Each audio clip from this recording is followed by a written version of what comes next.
Baik, selamat siang buat anak-anak Miss semuanya. Hari ini kita lanjut pelajaran kita di kelas 11, yaitu bab 2, mengenai judul besarnya adalah pertumbuhan ekonomi dan pembangunan ekonomi ya. Pertumbuhan dan pembangunan.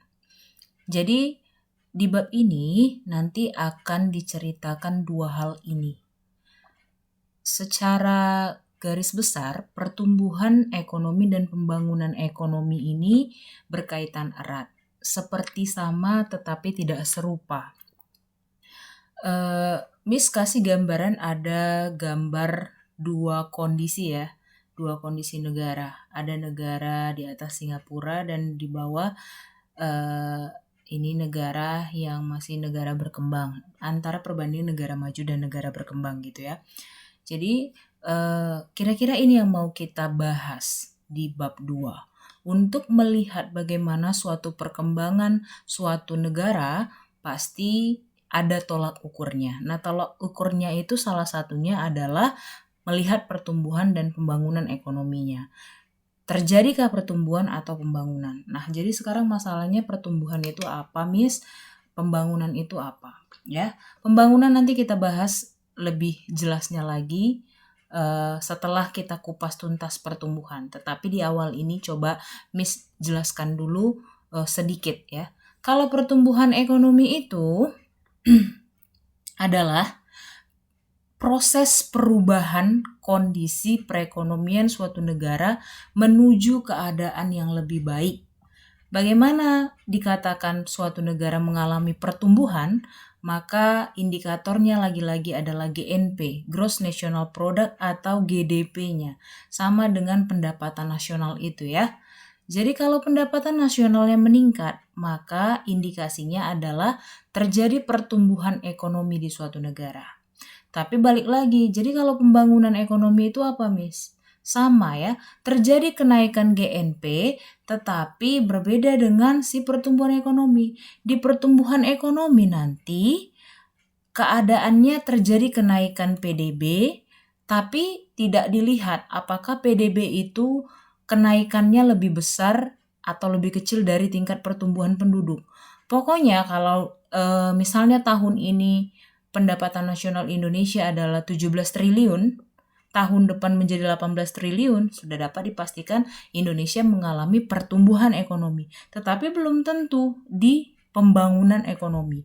Kalau di pembangunan ekonomi nanti dia melihat juga PDB naik, harus meningkat, tetapi harus diikuti berkurangnya atau PDB itu harus lebih tinggi daripada pertumbuhan penduduk. Jadi singkatnya, kalau dikatakan suatu negara mengalami pertumbuhan ekonomi, terjadi kenaikan PDB. Itu aja indikatornya. Tetapi kalau dibilang nanti suatu negara mengalami pembangunan ekonomi, berarti negara tersebut kenaikan PDB-nya lebih besar dari pertumbuhan penduduk atau terjadi peningkatan pendapatan per kapita. Nah, itu semua sudah kita bahas di bab 1. Jadi skalanya lebih besar ya. Kalau pembangunan ekonomi ini berarti terjadi peningkatan pendapatan per kapita, sementara kalau pertumbuhan ekonomi hanya memandang apakah negara tersebut mengalami kenaikan PDB gitu ya. Kemarin kita jelasin kalau terjadi kenaikan pendapatan per kapita berarti bicara tentang kesejahteraan. Jadi kalau terjadi pembangunan ekonomi, sudah pasti negara itu mengalami kemajuan ya, kemajuan, rakyatnya mengalami kesejahteraan. Tetapi kalau dibilang pertumbuhan, berarti terjadi kenaikan pendapatan saja, belum tentu diikuti peningkatan kesejahteraan masyarakatnya karena pendapatan per kapitanya belum tentu naik juga gitu. Kesimpulannya, kalau sudah terjadi pembangunan ekonomi, sudah pasti pertumbuhan terjadi. Tetapi kalau pertumbuhan ekonomi terjadi, belum tentu diikuti pembangunan ekonomi.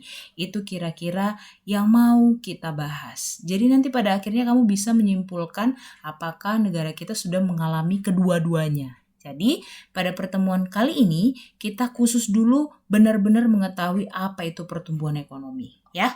Jadi sudah disimpulkan tadi Pertumbuhan ekonomi adalah suatu keadaan di mana suatu negara mengalami kenaikan PDB. Kenaikan PDB tanpa memandang apakah kenaikan tersebut lebih besar atau lebih kecil dari tingkat pertumbuhan penduduk. Nah, jadi apa-apa saja yang menentukan suatu pertumbuhan ekonomi di suatu negara bisa terjadi, ya kan? Berarti nama lainnya pertumbuhan ekonomi atau peningkatan PDB itu dipengaruhi oleh beberapa hal. Yang pertama pastinya adalah sumber daya alamnya. Kalau sumber daya alamnya banyak, berarti bisa dikelola dengan baik, maka bisa melakukan pendapatan yang lebih banyak. Tapi nggak semua negara ya dengan kaya sumber daya alam tetapi bisa meningkatkan PDB. Kenapa? Karena harus diikuti faktor kedua, yaitu sumber daya manusia. Jadi kalau misalnya seperti negara kita yang kaya akan sumber daya alam tetapi tidak diikuti oleh kemampuan sumber daya manusia yang berkualitas, ya sama aja gitu ya. Selanjutnya, sumber daya manusia sudah berkualitas, nggak mungkin dong pakai tenaga manusia aja. Jadi harus diikuti perkembangan teknologi, dan kalau sudah ikuti teknologi juga bagaimana memanajemen itu semua. Lalu bagaimana tingkat wirausaha? Apakah kreatif? Apakah banyak pengusaha? Kalau banyak pengusaha yang kreatif, banyak inovasi, maka terjadi kenaikan produk, ya kan? Kenaikan produk berarti meningkatkan PDB, maka terjadi pertumbuhan ekonomi. Lalu sistem sosial, apakah sistem sosialnya bagus, ya kan? Seperti misalnya kita cinta produk-produk Indonesia, berarti kita memajukan pendapatan di negara kita tentunya gitu ya. Sistem sosial ini banyak, baik dari sistem pemerintahan maupun bagaimana sikap masyarakat yang mau belajar, yang mau bekerja atau malas-malasan. Dan yang berikutnya adalah luas pasar. Jadi kalau kita banyak pun memproduksi tapi konsumennya hanya di situ aja, tapi pangsa pasarnya tidak meliputi bahkan sampai ekspor, maka PDB juga akan stuck di situ aja. Jadi semua komponen-komponen inilah yang mempengaruhi terjadinya pertumbuhan ekonomi di suatu negara. Nah, karena banyaknya faktor-faktor yang mempengaruhi pertumbuhan ekonomi, maka lahirlah teori pertumbuhan ekonomi ya. Teori pertumbuhan ekonomi. Teori pertumbuhan ekonomi ini artinya teori-teori yang mempelajari faktor-faktor apa yang menyebabkan terjadinya pertumbuhan ekonomi di suatu negara. Saking banyaknya keberagaman faktor-faktor yang hadir dalam pertumbuhan ekonomi itu, maka dijadikanlah itu, dikelompok-kelompokkan menjadi suatu teori-teori pertumbuhan ekonomi. Teori-teori ini berarti dikemukakan oleh beberapa tokoh-tokoh ekonomi yang memang sudah melakukan penelitian-penelitian dari berbagai negara karena melihat bagaimana ciri-ciri pertumbuhan ekonomi di suatu negara. Jadi teori pertumbuhan ekonomi itu digolongkan menjadi 4 kategori ya. Yang pertama nanti teori historis, yang kedua teori klasik, yang ketiga teori neoklasik, dan yang keempat adalah teori Schumpeter. Ya ini salah ya. Miss ulangi, ada 4 digolongkan. Ada teori historis, klasik, neoklasik, dan Schumpeter. Ya. Nah, kenapa ini semuanya digolongkan? Karena nanti di setiap teori pertumbuhan ekonomi ini, setiap tokoh-tokoh itu ada yang sepertinya seragam pendapatnya. Jadi yang seragam itu pendapatnya disatukanlah dalam satu jenis teori. Kita mulai dari teori pertumbuhan ekonomi historis. Ya. Jadi kalau dibilang historis berarti berhubungan sama apa? Sejarah. Ya.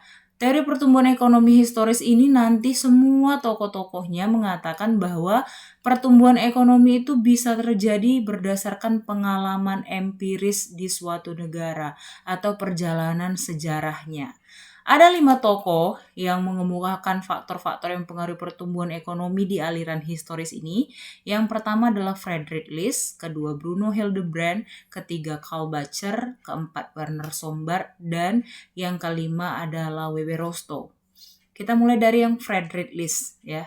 List mengemukakan bahwa pertumbuhan ekonomi itu dia soroti berdasarkan cara produksi masyarakat. Boleh sambil dilihat bukunya halaman 46 ya.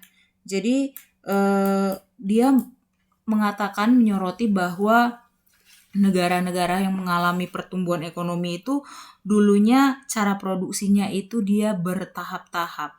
Berdasarkan sejarah berarti ada beberapa tahapannya, mulai dari berburu, berternak, bertani, kombinasi bertani dan kerajinan, sampai dengan tahap kombinasi bertani, kerajinan, sampai perdagangan. Itu kan kita belajar ya di sejarah ya. Jadi kalau negara tersebut sudah terus-menerus mengalami kemajuan dalam cara berproduksinya, maka sudah pasti pertumbuhan ekonomi terjadi. Itu menurut Friedrich List. Yang berikutnya Bruno Hildebrand mengatakan bahwa pertumbuhan ekonomi itu bisa terjadi. Kita lihat dari adanya perkembangan alat tukar dalam bertransaksi. Alat tukar bertransaksi ini ada di halaman 48, kata Bruno Hildebrand ini berarti mulai dari tahap barter, tahap jadi perekonomian uang, bahkan sekarang sampai jadi non tunai atau kredit ya.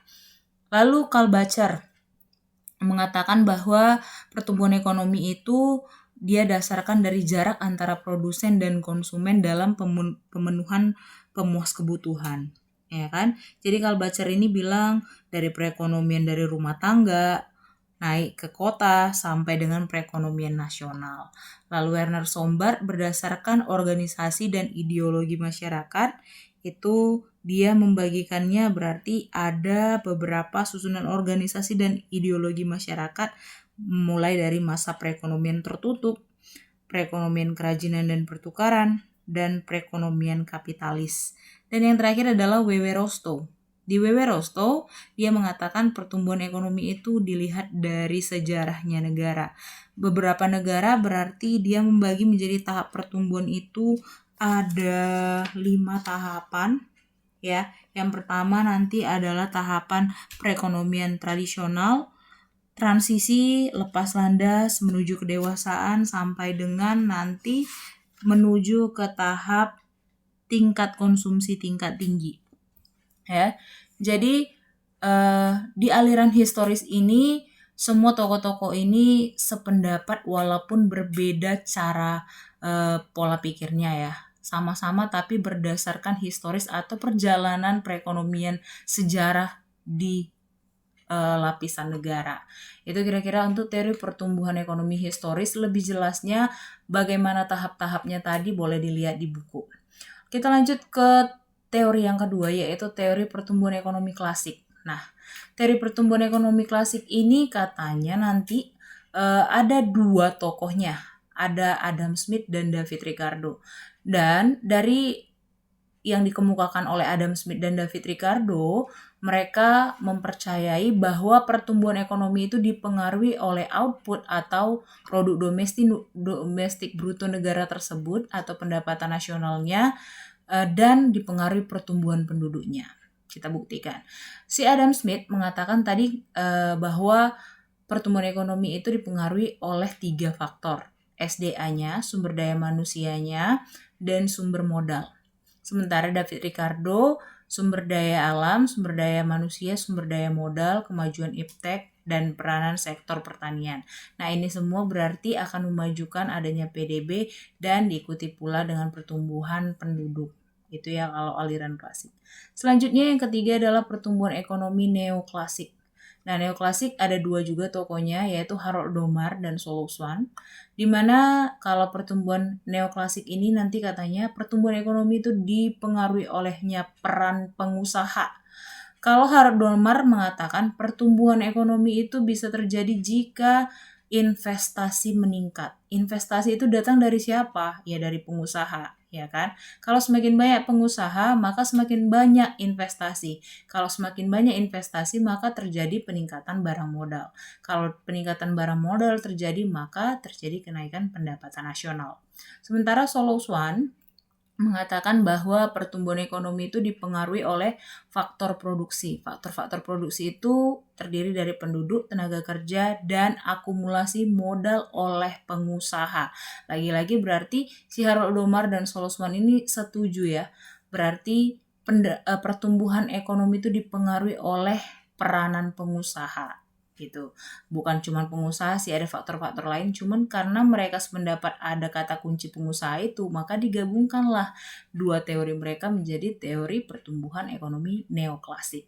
Yang keempat, yang terakhir, yaitu teori pertumbuhan ekonomi Schumpeter. Ya, Schumpeter. Jadi teori pertumbuhan ekonomi Schumpeter ini cuma satu tokohnya, makanya dibilang langsung Schumpeter ya.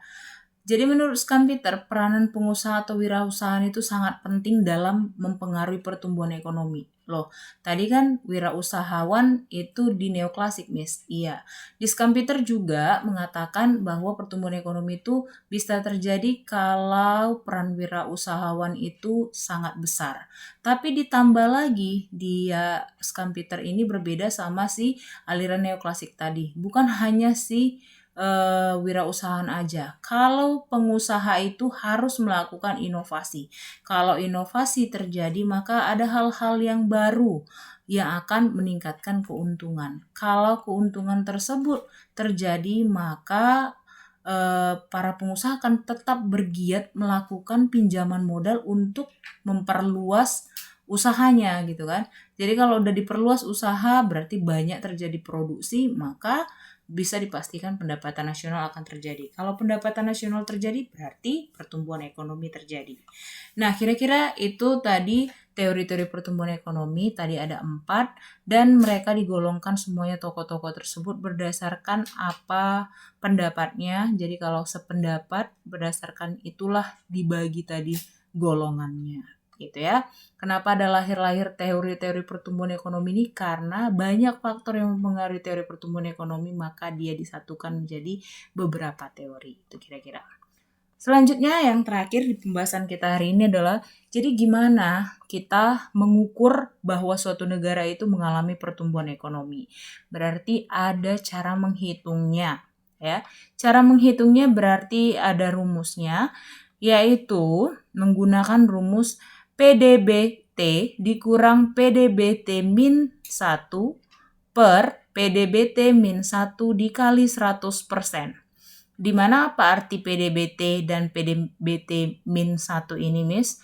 Berarti PDBT itu adalah PDB tahun T. Berapa pendapatan produk domestik bruto tahun yang ditanya, dan PDBT min 1 itu artinya adalah produk domestik bruto tahun sebelumnya. Langsung ke contoh soal. GNP Indonesia tahun 2012 sebesar 213 triliun, sementara di 2013 GNP meningkat menjadi 228. Berapakah pertumbuhan ekonomi Indonesia pada tahun 2013? Ya kan? Kita masukkan langsung berarti rumusnya. Sebelum ke rumus kita harus tahu dulu berarti GNP yang ditanya berarti tahun yang ditanya GNPT ya kan, 228 triliun. Sementara berarti GNPT kurang satunya, GNPT min satunya atau tahun sebelumnya adalah tahun 2012 adalah sebesar 213 triliun. Masukkan langsung pertumbuhan ekonomi sama dengan rumusnya tadi GNPT dikurang GNPT min 1 per GNPT min 1 dikali 100%, masukkan angkanya, maka dari soal tersebut terjadi pertumbuhan ekonomi sebesar 7,04% ya. Jadi untuk menghitung suatu pertumbuhan ekonomi itu diperlukan dua data. Kalau disuruh kita menghitung pertumbuhan ekonomi tahun 2020, berarti kita harus punya data GNP atau GDP tahun 2020 dan 2019 ya. Kalau kita disuruh hitung GNP tahun 2019 tapi datanya nggak dikasih tahu 2018, bisa nggak? Nggak bisa, karena nggak ada data tahun sebelumnya. Tapi kalau ada soal nanti, misalnya dikasih tahu GNP tahun 2020 dan GNP tahun 2005, bisa nggak Miss dicari? Bisa, tapi datanya tidak akurat ya. Jadi kita bisa sering disebut di situ adalah pertumbuhan ekonomi tahun 2020 atas dasar tahun 2005. Nah, itu fungsinya kenapa misalnya ada seperti itu? Ada yang pembanding dari beberapa tahun. Cuman biasanya kalau pertumbuhan ekonomi itu memakai data tahun yang paling dekat supaya lebih akurat. Begitu kira-kira untuk menghitung GNP suatu negara mendapatkan laju pertumbuhan ekonomi atau tidak. Oke anak-anak, kira-kira itulah mengenai pertumbuhan ekonomi. Apa yang harus kamu kuasai? Yang pertama tadi, apa artinya ya? Pertumbuhan ekonomi berarti kenaikan pendapatan nasional di suatu negara, gak melihat bagaimana tingkat pertumbuhannya, penduduknya. Pokoknya kalau GNP-nya meningkat, maka terjadi pertumbuhan ekonomi, gitu ya. Lalu ada beberapa faktor-faktor yang mempengaruhi bagaimana pertumbuhan ekonomi di suatu negara, banyak faktornya. Maka sudah ada juga penyelidikannya oleh beberapa tokoh, digolongkanlah dia menjadi beberapa aliran-aliran. Ada tadi aliran klasik, neoklasik, aliran Skampiter, sampai historis. Dan yang terakhir, bagaimana cara menentukan apakah memang terjadi pertumbuhan ekonomi di suatu negara, berarti menggunakan rumus perhitungan. Untuk menentukan terjadinya pertumbuhan ekonomi tahun T, maka kita perlu tahun sebelumnya, atau pertumbuhan ekonomi itu kita harus perlu GNPT dan GNPT-1. Kalau tidak ada tahun sebelumnya, berarti itu mendasarkan atau membandingkan tahun yang dituju. Begitu kira-kira. Baik, sampai jumpa di pertemuan berikutnya untuk membahas pembangunan ekonomi. Tetap semangat belajar. Semoga apa yang disampaikan tentang pertumbuhan ekonomi ini dapat anak-anak mengerti. Sampai jumpa.